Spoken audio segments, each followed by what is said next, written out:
Welcome to the Geeky Grilling Gala. We are so excited to have you with us. We have a special guest from Traeger. We have Amanda Haas, who is cookbook author, cooking enthusiast, and just a Traeger ambassador, which means she knows and trusts everything Traeger, which we're so excited for you to be able to teach us more ways to use our Traeger, because I think so many times we get stuck like, I can do ribs, brisket, and leave it at that. Yeah, I'm so excited to be here with you because it's exactly that. I cook everything on my Traeger. I love hearing that. Yeah, so we're going to do something super fun on it today. Maybe something people wouldn't consider normally. Well, we kind of tasked you guys with coming up with like a getaway, right? So we wanted something a little bit more than your traditional flavors, and you went with Italian meatballs, which we immediately gravitated to because it felt like this is #1 family friendly. Totally. When we're trying to feed a crowd, it's nice to have familiar flavors and things that we're like, yes, I will always go to the meatballs. Yeah. But also just kind of branches out because you're gonna give it a twist on like maybe like the frozen meatball flavors and all of that. So tell me, we kind of talked before this. Tell me where this recipe came from and all of that. Well, I have a friend who has a restaurant in San Francisco called A16, and that's a name of a route through southern Italy that's really well known for wine and food. So she opened her restaurant many years ago, and this recipe has been on the menu since then. And they do Monday night meatballs, and it just became a runaway hit. And then I worked on her cookbook, and they put the recipe in there. And I found some special components to it that make it really unique and delicious. But what I tried to do was make it a little simpler for the home cook, and then teach you how to do it on the Traeger because it's so easy to do on the grill. And you get extra flavor with the wood pellets. And then you can even braise it, finish it off in a pan on the Traeger. And then you have this amazing meal that you can share it with your whole family. I use it for entertaining. I use it for my kids. It's probably like the most requested recipe. I love it. And I think that it was really fun, and we can talk about this, but like the different flavor elements. So the different types of meats that we're doing. And then the flavors with like the fennel seed and things that we normally like. It's not just dumping in the pre-done Italian seasoning and hoping that you're gonna get some good flavor. You're absolutely right. And so as we get making these, I'll kind of talk about what makes it unique if you want. Does that sound good? Yeah, let's jump in. So let's talk about the meat first, Heather, because this makes it super special. It calls for ground beef, ground pork, and prosciutto. When we were prepping this, everyone was like, wait, there's prosciutto in this? It's like, yes, this is going to a meatball for everyone to enjoy. And in the restaurant, they use pork fat as well, which gives it even more flavor. But I want to think about like, if you're grocery shopping, I don't like to go to specialty stores to buy things. So if you can find prosciutto, fantastic. If you can't, you could just add a little bit more of the ground pork and the ground beef, but the combination is spectacular. I mean, bacon, would that work in the case too? Like if you're like, hey, I have some leftover bacon. Absolutely. I mean, who has leftover bacon? But like, if you happen to, you can throw that in Absolutely. And you could just use it if you've got bacon in the fridge that you want to use up. I would just dice it kind of finely before you mix it in, just like you would with the prosciutto. Another thing is I love not having to use a lot of kitchen appliances, but if you threw that in a Cuisinart or a mixer, it would just chop it up really quickly for you. So same with bacon if you're in a rush. But so I just want to combine these things kind of thoroughly. We're going to use our hands to do this as well. So I think it's the best way when making meatballs. Because even with like a wooden spoon or spatula, you're not combining things as well. And see, like you'll see me combine this, but there's no way you can tell that it's well combined until you kind of get your hands in there and you feel it, right? And so we'll make sure that all of those ingredients are evenly distributed when I mix this all together. So that's just kind of like a rough start with it, right? And then we have our special ingredients, which I love, that fennel seed is something I've become addicted to. I put it in everything. It's such a great flavor. Oh my gosh, it's so great. And I read somewhere that you crave what your body needs, and I think I need fennel seed. It's like, I don't know, I do. I'm not sure what that's providing other than great flavor, but I'll run with that. Nausea. I'm like, I'm past having children. I don't know. But so fennel seed, oregano, salt. This recipe calls for a lot of salt, but I'm gonna go kind of light to start in comparison because you don't know how much salt is in the breadcrumb, right? And all of those different things. If you like heat, you can add chili flake to it too. You could add probably like a teaspoon of chili flakes and it would just pump it up, right? Or a little touch. I put a little touch in for my kids and they love it. I love that. Yeah, and today I'm using gluten-free breadcrumbs, which is so great. I'm gluten-free, so everybody thinks you can't have fun anymore. You totally can. I know, and I'm glad that you requested it because it wasn't actually a hard thing to find because you were you're like, if you can't find it, let me know. But like I saw it at Harmon's and at Smith's. So good. I love that all the stores are kind of expanding that, but also I tasted it. It's really good. You know what? It works. As a breadcrumb, it works. And there's gluten-free panko now, so whatever you can get your hands on, but of course regular would work as well. So I'm just gonna kind of like mix these together a little bit so we don't get all of the salt in one place. and I'm gonna sprinkle this over the meat. All right, so let's just put that straight over. So one thing, and maybe this is not the right time to ask, but I'm gonna ask it now. Sure. When you're combining different types of meats, because they both have different finish temps, tell me, like, how are you making sure that maybe one's not overcooked or undercooked? So this is a really forgiving recipe. Okay. We actually talked about this at Traeger yesterday, cooking with cuts of meat that are more forgiving than others. And because we're gonna slow cook it in the tomato sauce afterwards, it's like if you were braising a meat that gets tough first and then it softens up. So excellent point. And everything is different. Like if I had beef with more fat in it, it would cook up and it would be a little bit softer by nature, have more moisture in it, same with pork. And so this is just a super forgiving recipe. So you could go 10 or 15 minutes either way, and it's like with time, they actually get a little fluffier and softer. Great. So if you are nervous about those things, this is a perfect recipe for you. And then for your beef, do you do normally like the 80-20? I do 80-20. I fat equals flavor. Yes. We say it all the time, but I think the other thing we're learning is that so often we've thought that fat was the enemy in cooking, and it's turning out that's probably not the case. So if you're buying high quality meat, you don't have to worry about it as much. So it's more of the refined stuff that I try to like steer clear of more often, right? Yes, I love that. Yeah. So okay, so here's our base for it, and then this. And you're not over mixing this. No, like, when I put it all together, you'll see how much I mix it, and it's still not a lot because the more you mix, especially if you were to have gluten in them and regular breadcrumb, they're going to get a little bit tougher. So you just want it to come together, and you just want to make sure things are well spread out throughout it. Now for the thing that I think is their secret ingredient is ricotta. Oh my goodness, I was so happy to see this. I love ricotta. I mean, I use it for a lot of desserts, and it's just a fun treat. So when I saw it, and I was like, yep, I love Amanda. Okay, I was like, we're meant to be friends. This is going to be okay between us. Yes. So you can use whole fat ricotta. You can use skim if you prefer. Sometimes if you let it sit like this, you'll see a lot of the liquid comes out. I'm going to pour a little bit of that off, Heather, because we'll see what it looks like. But when we mix all of this together, you'll see that this is a looser combination than you would typically expect with a meatball. So I might even add that liquid back in. So it's gonna be our friend, actually. Well, it's always like our number one tip is like gradually add any liquid into anything, because you can always add more if you can't take it away. It's like salt, right? You want to season as you go, and that's why we're going to do the little trick of testing a patty before they go on the grill, because if they're too salty, what do? If they're not salty enough, you can still add more, right? So let's just kind of combine this loosely. And that was just 3 eggs. I think it was 3 eggs, right? Sometimes I forget what I tell people to do. It was 3 eggs. Okay, thank you. And they were already whisked for me, thank you. Okay, so we've got this liquid tacky mixture that we're gonna add here to the rest of our ingredients for the meatballs, okay? So I'm just gonna pour this straight over the top. I can already tell I'm probably gonna end up using the rest of the liquid coming off the ricotta, but we'll see. Get it all in there. The smells coming from this is amazing. Already, right? I love it.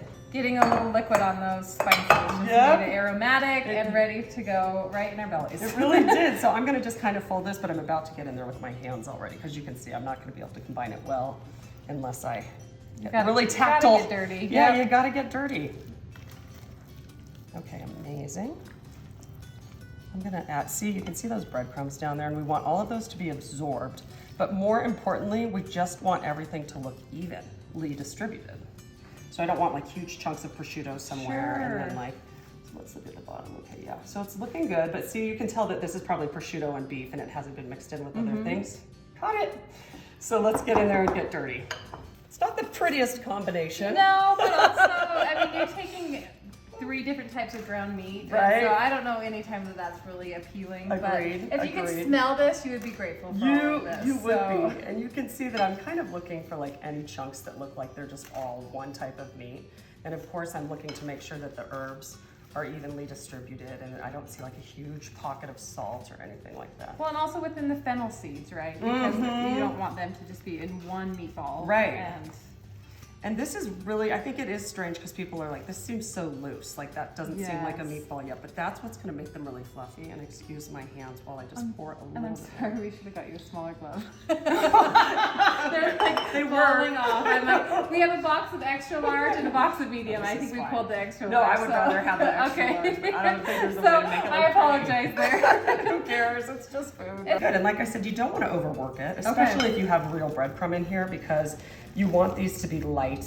And when you overwork it, it will be less tender, actually. Well, and I've noticed, like, when I've done meatballs or even meatloaf, if I am, like, taking my aggression out on and over, it gets kind of liquidy. Like, Yeah. it kind of makes the meat come to a weird, I mean, it bakes fine, but when I'm like, oh, shoot, I went too far on that Right, one. it's So funny, and you a learn good with reminder. time that that's a Yes. really great point that you're bringing out. It's like you take all the good stuff out of it. And And you're just mushing it, so now it's like oatmeal rather than something you Exactly. really want to eat. Yeah, so these are lighter, and you can see they're not that dense, No. right? And so if you wanted, you could put fresher herbs in here too. I think at the restaurant they love to put like fresh parsley, or if they have other oregano or things out of the garden, they do it. But this is just like a really simple one that you could do. So I love it. they're light, they hold together. Sometimes even if I had more liquid in, it's okay if they look so loose. All you want to make sure is that you can kind of push it together, right? And you're good Yes. to go. So I think we should do the little magic trick of frying one in a pan Okay. before we put them all out on the grill. I love this. because- So explain to them. So Yeah. we're gonna take this because we want to check to make sure that our flavors and our seasonings are to where, because it's a hard. I mean, unless we cooked all of these, we wouldn't know. So we're gonna Yes. just pan fry it over here on the stove. Make sure salt and flavor Yep. is great, And then you can we're still good to go. change it. And I think it's the thing that my one pet peeve when people write recipes and they say, add salt and pepper to raw meat, and then they just have you keep going. It's like, how do you know if I have it right? Yeah. How do you know if that's the right amount? And so you have to be able to taste a little bit before you keep going, because how disappointing if you cook all of these and they're over seasoned or under seasoned. Yes, so yes. we're just gonna flatten a piece down Oh, like a so little it'll cook patty, so faster. it cooks really Okay. fast. And we'll try it and we'll see what we think. Okay, let's Sound go to good? the stove. Okay, good. You can make it as thin as you want, because all we're looking for is really if the seasoning is right. This is like the chef's cut, right? Like you get to eat this before yes. everybody else. My kids stand around, I'm like, nope, that one's for me. Well, if in any restaurant, it's they're going through the whole day and never eating, so at Yes. least you can try this and get you through the rest of the night. Exactly, right? Because we won't be enjoying them while everybody else would be, in theory. Okay. Ooh, this is gonna be delicious. This would actually be great for breakfast too. You know, you can do these like little sausage patties and they'd be amazing. But trust me, you'll be glad we put them on the Traeger. My turkey bacon I had was not lining up to this. Yeah, Like, right. Forget It's like that. not that exciting after. Yeah, I know. Well, the best thing about this too is I usually make a double batch, and I'll freeze them because I'll put 60 of them out and they're gone in a matter of minutes. And so I've learned that I'll just double up. It's so easy Well, to I do looked that. at the recipe and it said make 60, and I was like, oh my gosh, What? that's so many meatballs. But Yeah. then when we were making, I was like, no, actually, my family of 4 is Would- gonna like that's the 4 kids thing. are gonna eat all this. Right, So, when you do the math on like Yes. how much meat there is, and I'll make some that are like golf ball size sometimes if you want them more as an entree, but those little ones, they go so quickly. Great. Yeah, so, okay, I want this to be cooked through, unlike if we were doing steak or something, right? I don't want any pink pork in the middle, so I'll just give it another second, and then we'll take a taste.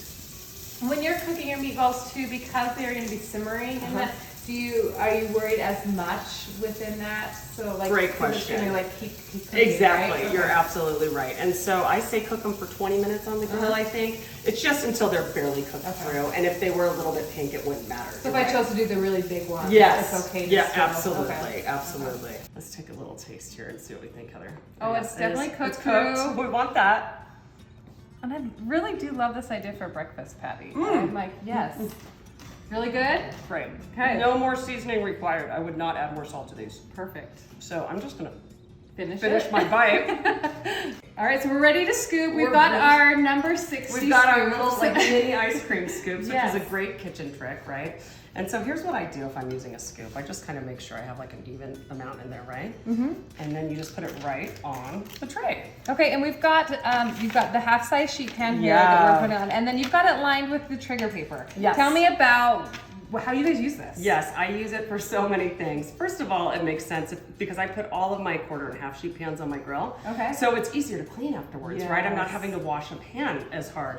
But it's thicker than parchment paper, which I would typically use. So it holds things really well. So I even use it directly on my grill, and I'll put a piece of salmon on there. Oh, really? Yeah, so like for things that aren't really heavy, but you need something to catch it, it's spectacular. In the world of barbecue, they use it a ton to wrap meat as well. Yeah. But I use it to line most of my sheet pans anytime I'm doing veggies on there, anytime I'm doing anything that needs a surface instead of the grill grate. And it just comes in really handy, and like I said, it's sturdy enough to like move it over. It's also super cute. I was gonna say, if you Right? have a Traeger enthusiast at your house, it's fun to just be able to like pull that out and be like, yes. This is all done on the Traeger. Yes, I've used it as a runner for my table. Oh, you know, like such when a we've great done idea. like, yeah, so it's really fun if you have a party. If I do like ribs and wings and stuff like that, I'll put this down on some wood cutting boards and just serve it like that. I love that. I love that. Yeah, so how close are you gonna put these together? okay, great question. They're not gonna expand that much, but you do want a little bit of space so the air can circulate around them. Because if not, then they may not cook. Yeah, exactly. Okay. Like we want them to brown, and so just like you would in an oven, you don't want to crowd things. It's kind of like a cookie, right? They're not going to get flat. They're going to keep their shape. Yeah. And if you're insistent on having them be a perfect circle, right? You could use your hands to go like that. But this is like the way I do it when I just want to bust out a ton for a crowd, and it's a really simple way to do it without getting your hands dirty. One of the things that I really love is that you're not afraid to use like your normal kitchen things out on the Traeger. So Completely. you've got your half-size sheet pan cookie Yes. sheet here. Tell me some other things that you're like, nope, this belongs in my kitchen and on the Traeger. Yeah, so my rule of thumb is if you can put it in your oven, you can put it on a Traeger. Okay. So, you know, Traegers get to about 450 to 500 degrees. And so I was joking, all of my Dutch ovens, all of my cast iron,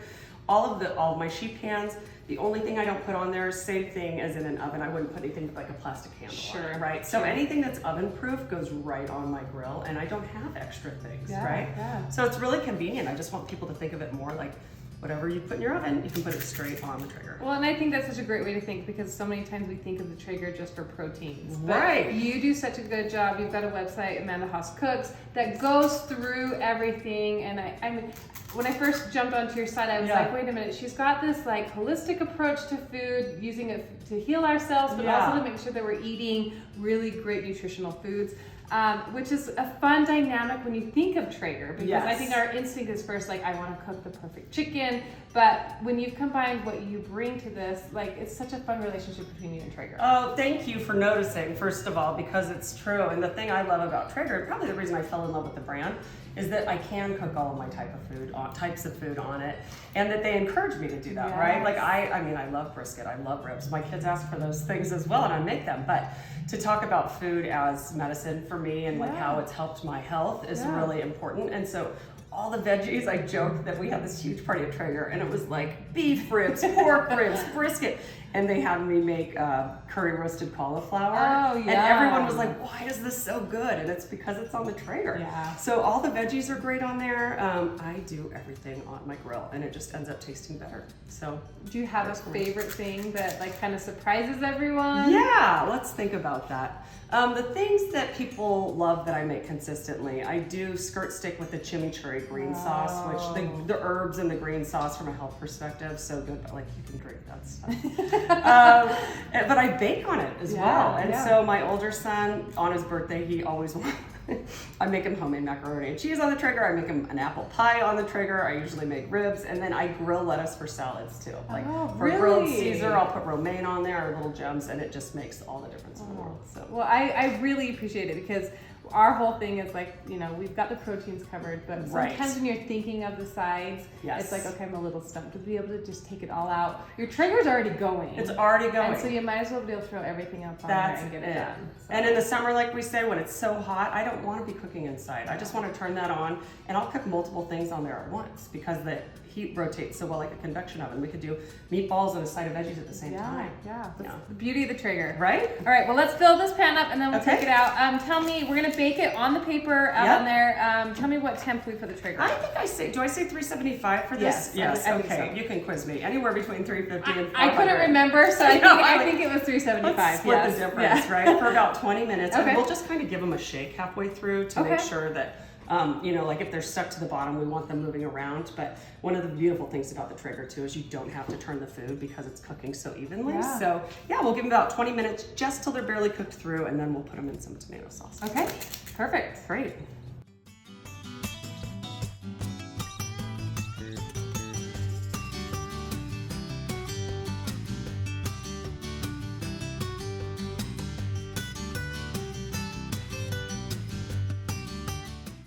All right, Heather, we're gonna put these on at 375, like I mentioned.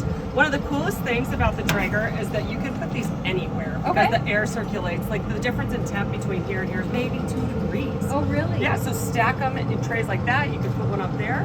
Either way is fine. And do you find like on the top rack it's a little bit hotter, or is it really consistent throughout the thing? Yeah, well, sometimes people like the lower rack for closer heat to where the heat source is. Okay. So if you want something, every once in a while I'll see people put chicken down there, but I really think it's a nominal difference. Okay. So sometimes I just instinctually think I put meat and things down there and more baked goods up there.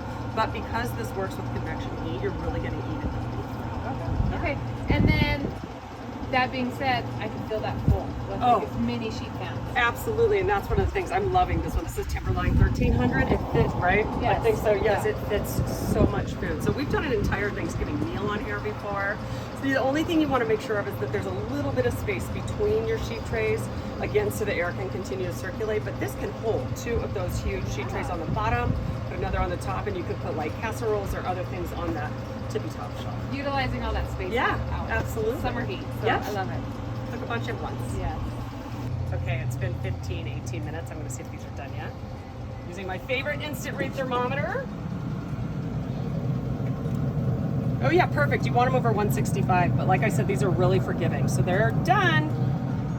So Heather, our meatballs are cooked, and now, I mean, we end up eating a ton of them like this anyhow. They look amazing. I feel like I would be like one in the pot, one for me. That's exactly how it goes in my house. That's why I'm always like, just plan on making double. Delicious. And Right? like, this batch makes 60 of these small ones, Yes, which exactly. is a little deceiving when you're like seeing that bowl of meat. You're like, Right. oh, it's not that much, but Right. really you get a good amount. But again, they're small bite size. They're so small bite size. plan accordingly for that. That's exactly right. So you get about 60 of this size. I think I get probably half that when I do them, you know, larger to do like a big family style. Or if you plate them in a big bowl with some sauce around it, you could do like 3 big ones. So they're beautiful. So you know? going, like talking about that, so Uh-huh. how are some ways that you do use this so that you know which size to use it? Because you will do it like on pasta or Yeah. in a hoagie, like tell me. Great point. I think these are great size for pasta because you can actually like kind of toss them Yeah, in, right? yeah. With penne or fusilli or something like that. It's perfect to do those smaller ones.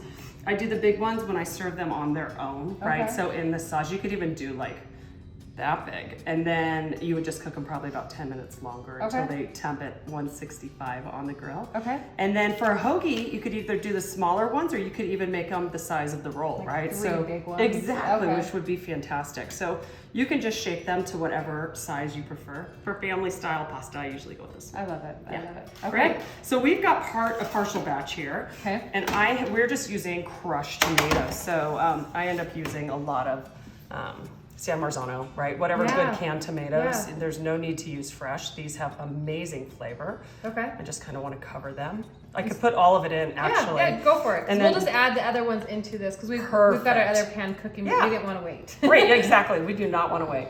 So all I'm trying to do is make sure there's enough for them to kind of swim in Okay. and braise in. And I'm going to hit it with a little bit of olive oil as well.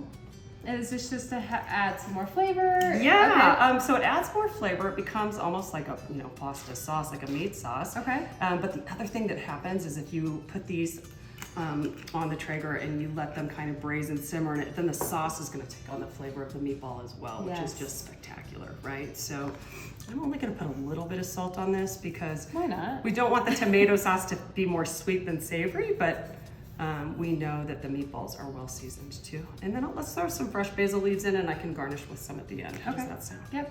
And so we good. briefly touched about this earlier, about the type of pan that we're going to be using. Right. So you're just wanting something that has, like, that we can put a lid or kind of seal it all in there. How come that you want it to have a lid? So it can continue to steam, and that will soften the meatballs some. So it's more like you're doing a braise in a Dutch oven like this. Okay. But you can use any kind of pan that you can cover. So a lot of times I'll use a huge roasting pan that I have and just cover it really tightly with foil and put it on the grill. So it doesn't have to be fancy.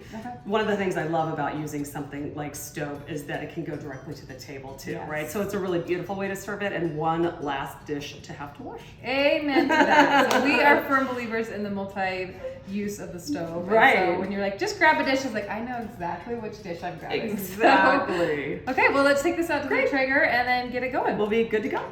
We're back out to the Traeger. We've dropped our temp down to 300. Yeah. And we're going to let this go for a little bit. Yeah. So with the smaller meatballs, about an hour, would you say? An hour tops. And you'll see the tomatoes start to simmer, and it's delicious. It's going to be so fun. So we have a pan in here already that's been going, so you can kind of see. But again, I love that you are putting the stove out here on the Traeger. Sometimes, like with a little more inexpensive cookware, we're kind of intimidated to be able to like throw it out here. But this is what it's designed for. They clean up so well, and if you see any speckling of wood or any of that, it comes right off. So don't worry about it. I love how great they clean it. So let's take this and maybe check. Yes, I can't wait to try them. Hopefully it passes the Amanda test. Oh, I know they will, Heather. All right, Let's take a look. Oh, that steam. Oh. They smell amazing. They smell amazing. They're good to go. Okay, so let's take it in and we'll devour them. All right, we're back in the kitchen. The smell and the flavors that are coming out of this pot are so amazing. I love that you kind of gave us permission to be able to serve it straight, just like this, because I don't think any family is going to disagree that like a big pot of meatballs is going to be a bad thing. But throw some basil leaves on there and have a good time. In case you're wanting some other suggestions, how else would you say serving this? Well, I love what you've put out. So you could certainly just do them in a bowl here, which I'll scoop some out for fun. Garnish it with a little extra basil. Yes, like I have some right here. Oh, fun! Thank you. If you wanted to, you could serve these over pasta. I love penne or fusilli or something like that. That can kind of grab those little tinier bits of sauce. See how much I'm putting in here? I'm like, I love it. So much for just a couple of meatballs. But then, so this could be served on its own. But I see you have stuff for a hoagie, which I think is delicious. Well, I've got 3 boys at home, and anytime I say it's like we're gonna have a sandwich, can we have a meatball sub? And I'm like, okay, this is a Thursday afternoon. Who do you think we are? But my kind of boys. Yes, but I think it's so fun to be able to just do this for a fun weeknight meal. Yes. This is so simple and easy. But I mean, if we're like comparing it to say like the chains of Subway, or something, this is not even that realm. And so being able to offer something fun and elevated is just a great way. So what we'll probably do is throw the mozzarella on the bread, take it out on the Traeger, get it nice and crispy, and then come put it in here. Perfect. I love that idea. It'll be so fun. So Amanda, this was so fun. We loved having you in the kitchen with us. I think your enthusiasm for food and for the flavors and the health element is so fun. So we love having this, talking Traeger, and just having you in the kitchen. Where can everyone find you? They can find me online at amandahaascooks.com and on social media in the same places. So Instagram, Facebook, everything. Awesome. And you'll even find her showing up within Traeger's social realm. For sure. So if you have a chance to take a class with her or just learn from her, you can do it all through her Instagram and her website. Thank you, Heather. Yeah, such a treat. This was so fun. Come back to I will, Utah I promise and you I come will. join I us can't in wait. the kitchen. I can't This will wait. be great. Okay. Thank you. Thank you.